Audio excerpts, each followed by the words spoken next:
and hopefully less annoying than the actual argument. And of course, I'm just genuinely tired of hearing it regardless. So I'm going to go ahead and just go through all of the animals in nature that experience homosexuality in any, or maybe even bisexuality, or something other than a straight sexuality, because it exists out there. Starting off with sea worms and slugs, they can change genders, kind of like how trans people want to do. But they can change genders given a moment's notice. In fact, they will penis fence with each other. And that is a scientific term. That's not me being trying to be funny. They literally whip their wiener out and have a sword fight with each other, and the loser gets mated and is female. Nature's weird, kids.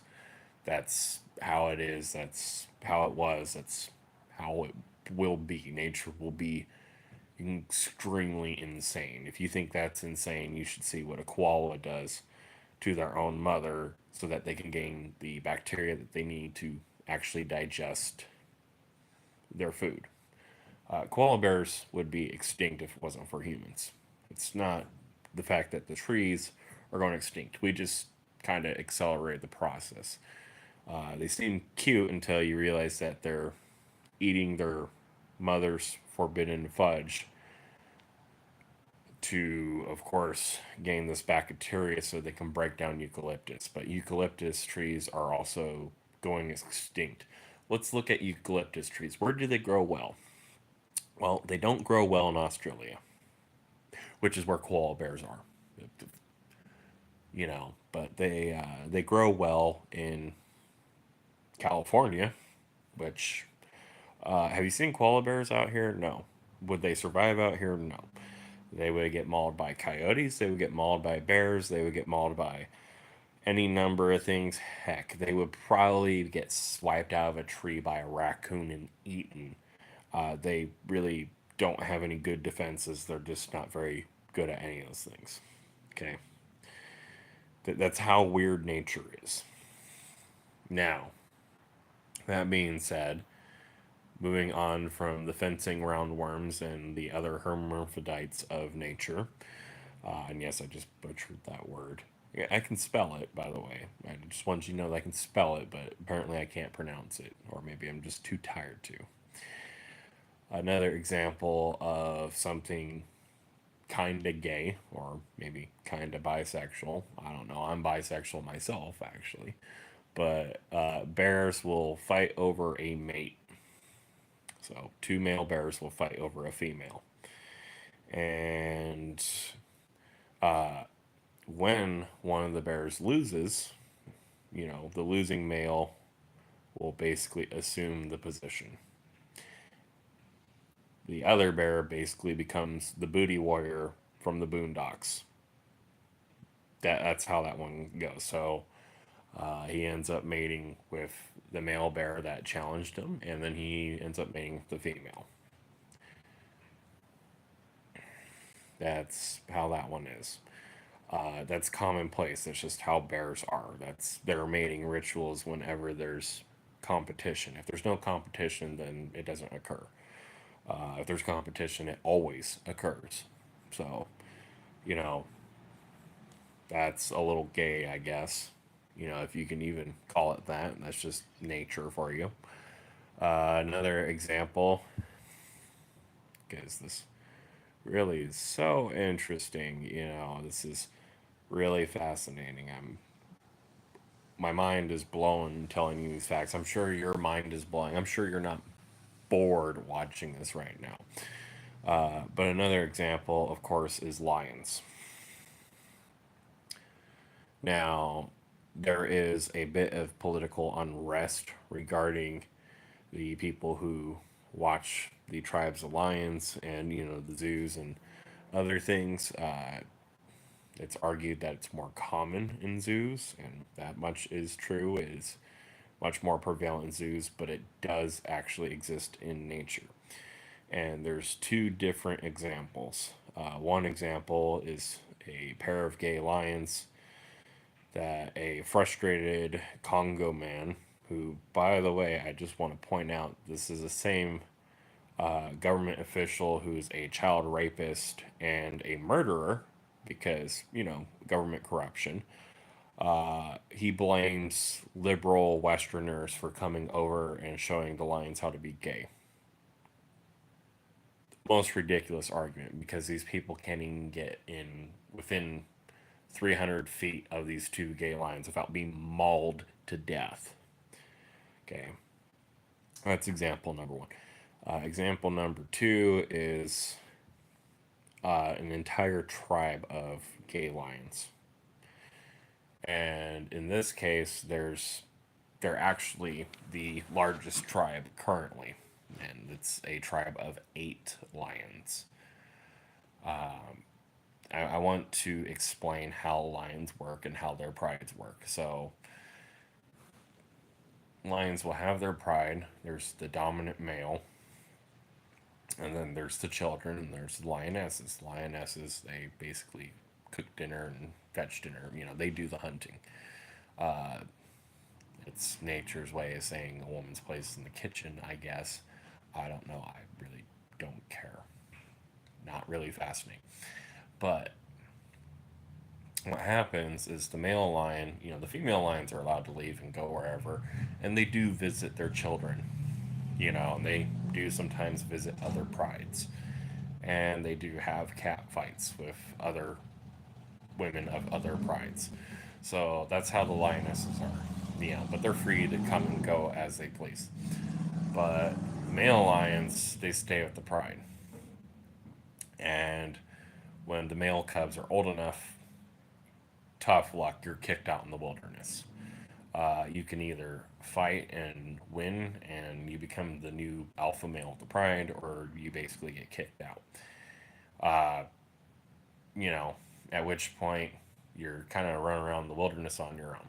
So, what usually happens is lions, these cubs, these male lions who've known each other, who are brothers, they usually group up because they've all been kicked out of the tribe at some point, and they try to survive together. Okay. Now, one particular tribe of 6 male lions, 5 of which were definitely brothers, and one of which was maybe a half brother because one lioness really got around, went out of their way to massacre and slaughter other tribes. And I mean, like, they not only went in and slaughtered other tribes and forcibly mated with lionesses of those prides, but then sometimes they also dashed the little ones, as Joshua Graham from Fallout New Vegas would put it. And when they felt they had enough lionesses, they also just stopped trying to mate with other lionesses and just started exterminating them. It was kind of a problem. That was considered the biggest hostile tribe of lions. Now, the biggest tribe of lions is actually comprised of 2 brothers, 2 other brothers, and 4 other miscellaneous lions.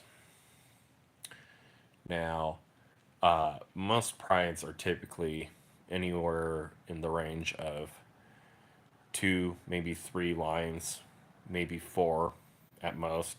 So the 6 lions that were running around, they had a numbers advantage. Having 2 extra more lions is kind of like the equivalent of having 5 more divisions of troops. It's really powerful and really overpowered, and they were just a powerhouse and unstoppable. Okay. And now they were hostile. They're going out of their way to conquer territory, and they had the biggest patch of land and everything. They were actually kind of a problem, and people are considering, shooting them and killing them. And I don't remember how that one ended. But it did end, whether it was hunters or maybe they finally got toppled. I don't remember. I think Count Dankulon here on YouTube does a video on it. You should go check that out. But the gay tribe of lions, they don't do any of that. They just hunt together. So they are, because it's whole 8 male lions, they are cannot be toppled, they cannot be exterminated, they cannot be defeated. They, of course, are not interested in reproducing. They could easily smack around any other tribe at this point because they just have such a huge numbers. They have double any other tribe of lions, and they're focused on hunting buffalo. Not buffalo, bison, whatever, or water buffalo. I don't remember what they're called. They're mostly focused on hunting those and hunting hogs. And usually, hunting hogs requires them to dig. Yes, lions can dig. They can dig really well, and they can pull a whole boar out of the ground. That's, again, nature's really weird. It's not something you expect. You wouldn't expect a boar to burrow itself in the ground like a damn beetle, but apparently they do. And if you watch the videos of it, it's actually amazing. But it's usually an act of desperation. So they usually mostly go after those, and they go after zebra. And if you ever see a male zebra getting mauled by a lion, just know that that male zebra deserves it, and it's probably going to hell. And you should point and laugh. Why? Because male zebras are worse than dolphins, and they treat female zebras quite horribly. Anyways, this tribe of male lions, one, they don't ever get messed with because they have such a huge numbers advantage. Two, they don't ever try to mate. Three, how did they get so large of a group? Considering that most prides are only up to 4 male lions, they don't dash the little ones. They don't exterminate bloodlines. They don't have their own lion genocides. They don't have their own lion holocausts. And yes, I know this video is getting really dark really fast. But they don't do any of these things. Instead, so the first two brothers came around and met the other two gay lion brothers. And that was their pride to begin with. And they were desperate and ragtag. But how the system of lion prides works with cubs getting kicked out of prides, sometimes there were just stray lions, stray young cubs that didn't have any family to rely on at all because they didn't have any brothers or older siblings or anything, so they were just crap out of luck. This tribe has maintained itself as 8, but has had 12 overall members, meaning 4 lions have died at some point. Now, what has happened is these cubs that have nowhere else to go have been adopted and accepted by this tribe. This tribe is also really fascinating for scientists, and I'm sure this video has been really fascinating here at 15 minutes, and I will try to end this at 20 minutes, I promise you. But scientists have also noted that they're particularly hard to track and find. So there's a mix of information. The other thing that's noted is that there are a lot of lionesses visiting often with this particular pride, but of course there's not really any actual mating going on because, well, it's a pride of gay lions.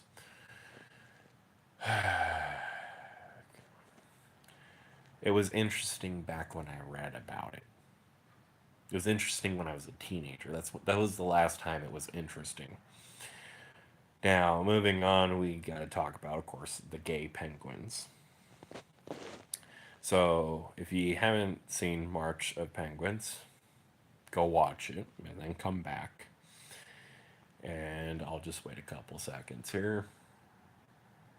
Okay, I'm going to assume you pause this video and watch March of the Penguins. And I'm going to assume you're a little bit depressed. Because, yes, it's a really sad movie. However, that's not the truth. The truth is that was what was left of what the crew could actually show. Because penguins are apparently like Romans, and I mean like the old Roman Empire. They're a bunch of little perverts. They do some really NSW things and things that are quite frankly disgusting. It's common for penguins to have vomit, scat, and other really extreme fetishes, and it's quite nasty. And the crew had to a cut all of this out of the film because there's no way this film would have made it to theaters. And B, they also had to stop filming to stop from dying laughing while trying to record anything because it's really disturbing and really gross, but also really funny. Now, the other thing that got cut out because this was early 2000s and being out loud and proud was still kind of frowned upon. Not as bad, but still kind of frowned upon. They they cut some of that stuff out. And so what did they cut out? They cut out the gay penguins because here's the thing. Whenever a penguin no longer has parents, it's pretty much usually death.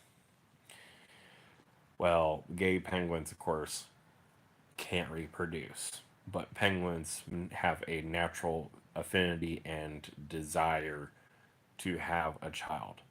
So the orphan penguins can be mauled by seals or mauled by polar bears or mauled by killer whales.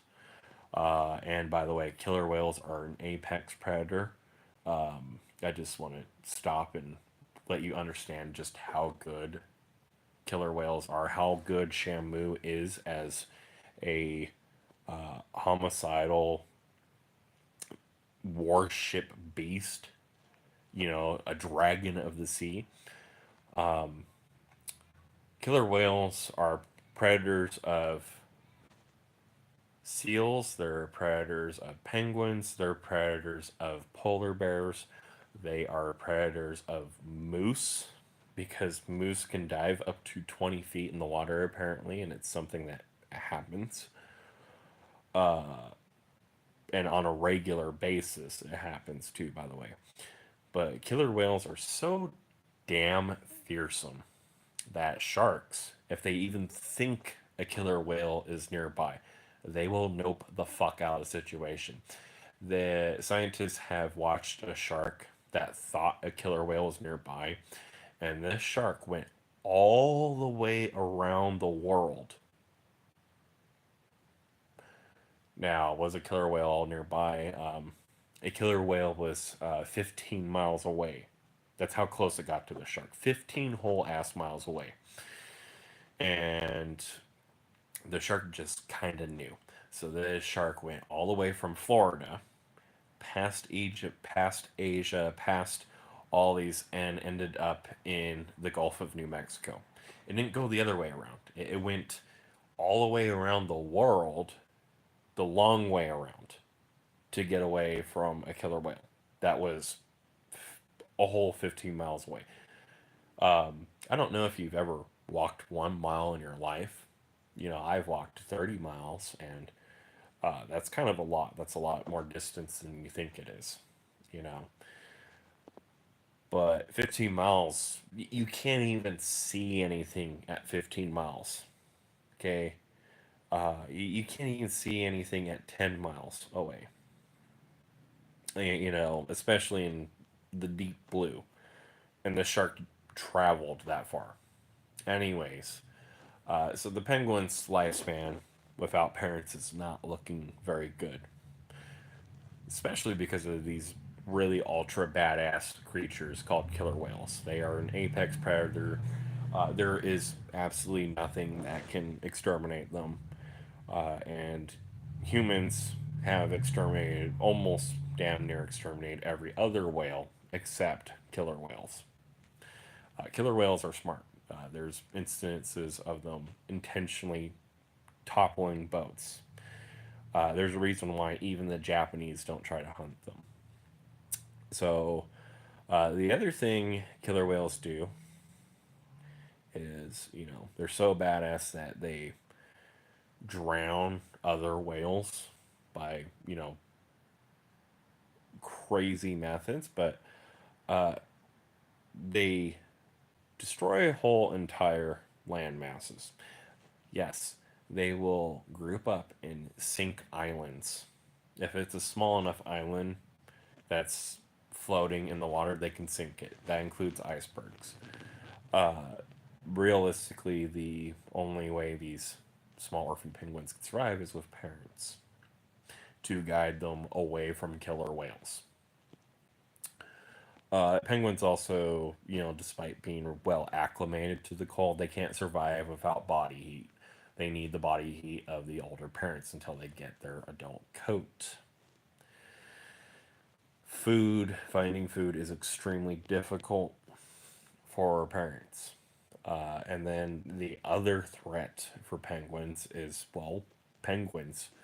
Penguins regularly steal each other's nests, they murder each other for eggs, or sometimes they just don't like another penguin, and so they will murder each other and, of course, leave, a complete orphan, or they just straight up abandon their child. They don't care. So this is where the gay penguin comes in. And actually, I just want to point out, and I want to be clear, I'm not referring to this particular slur, but a slur for gay parents is gay penguin. Because a gay penguin will come in and adopt the orphan penguin and raise the orphan penguin, and that orphan penguin grows up to be, an adult penguin and everything's fine. And, you know, candy and rains from the sky and unicorns comes out of everybody's asses, and unicorns run by and rainbows and jet planes smile down on everybody. You know, flowers and bouquets and everything in the middle of fucking the icy snow winterland. Okay, they come in and they save the day. They put on their Superman cape and blah blah blah blah blah. But anyways, this is an instance of penguins probably wouldn't be doing so well and as high of numbers if it wasn't for the gay penguin, because A, they really like killing each other, and B, killer whales are really that damn badass, and C, it's like nature and Mother Nature just gave every middle finger to the penguin that they could, in terms of environment and predators. I mean, look at the lineup of things that try to kill penguins. Penguins themselves, which is not great. That's a human problem. That's a problem we humans have, and penguins have the same problem. Okay, and we've completely destroyed nature as it should be. By the way, and then you look at polar bears, or polar bears. The only thing that can defeat the apex predator of a polar bear is another apex predator. Polar bears are unmatched in every regard. Polar bears are so big and huge that we don't even try to hunt. There are people that don't even try to hunt polar bears. And they become kind of endangered because of climate change, you know. But if it wasn't for that, they'd be all over the place. Polar bears can swim 40 miles before even taking pause. And that's actually the reason why one of their main predators that hunt them is the killer whales because they will swim up to 40 miles. And if it's a dire emergency, they will swim up to 100 miles to get somewhere. They could actually swim a lot more. Polar bears, despite some of them standing, you know, anywhere from 12 feet, 8 feet, 12 feet, 15 feet tall. The largest recorded was 19 feet tall. I'm 6 feet tall. I'm probably taller than most of you. Most of them on average are right around the 9 foot mark, but they're huge. Okay, these 400 to 700 pounds of sheer raw muscle and murder and rage and intent are not to be trifled with. There was a killer polar bear who came all the way from Alaska to California and not only had a hybrid child, which also became a problem later, but was a polar bear that was a bear serial killer. Yes, it was a polar bear that hunted other bears. And it had to be hunted. And the best thing that we could come up with, what the hunter used to kill this particular polar bear, was a 2-bore Ma Deuce shotgun. So I want you to understand how big that is. The barrel of a 12 gauge shotgun is kind of like this. Okay, 10 gauge is kind of like this. Imagine a shotgun so big that you can stick your fucking head into it. Okay, the diameter of this shotgun can probably fit more than this bottle. Great bottle of gin, by the way. It's huge. It's like this. 2 of those barrels. So they shot this polar bear. And this gun was designed, by the way, that if a bear is charging straight at you with a momentum, because these bears can run like 60 miles per hour, and 60 miles per hour plus 300 pounds of mass. That's a lot of momentum. That's an insane amount. That's more momentum than a semi truck coming at you at 30 miles per hour. It's incredible what these animals can do. But one of the things that was common way back in the days, these guys charge at you, and hunters would kill the bear, but the bear would have so much momentum that their momentum of the body crashing into the hunter would kill them. So that was what the Modus does. It stops anything absolutely dead in its tracks. It's even been known to stop an elephant completely dead in its tracks. It's a big shotgun.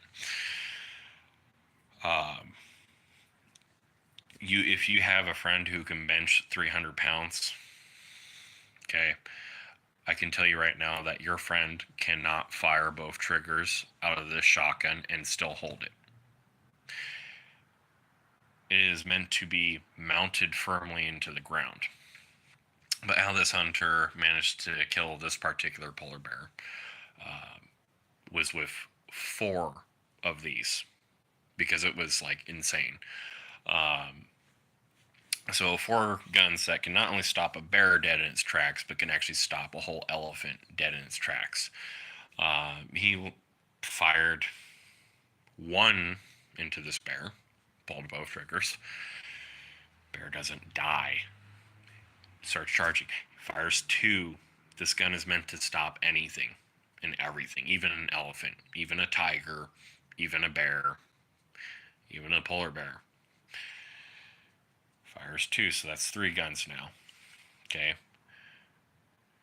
And halts it, but somehow by some miracle it's not dead. It's half its head has exploded. Okay. Blood has completely smothered its coat. You know, it has part of its body has become a fine red paste. All right. And finally, the fourth gun put this damn thing down. Oh, and its hybrid child, by the way, has actually taken more rounds than Blackbeard. And Blackbeard took a cannonball to the hip and laughed it off. Its hybrid child took over 300 rounds of 5.56 from AR-15s, over 2,000 rounds of 9mm, over 100 rounds of 45, and over 600 rounds of shotgun, and had a paw the size of a truck wheel, just from this cheek to here. Its hybrid child was also a bear serial killer, but this is one of the main monstrosities that hunt penguins, and the only way they're going to survive this is with some kind of a parent.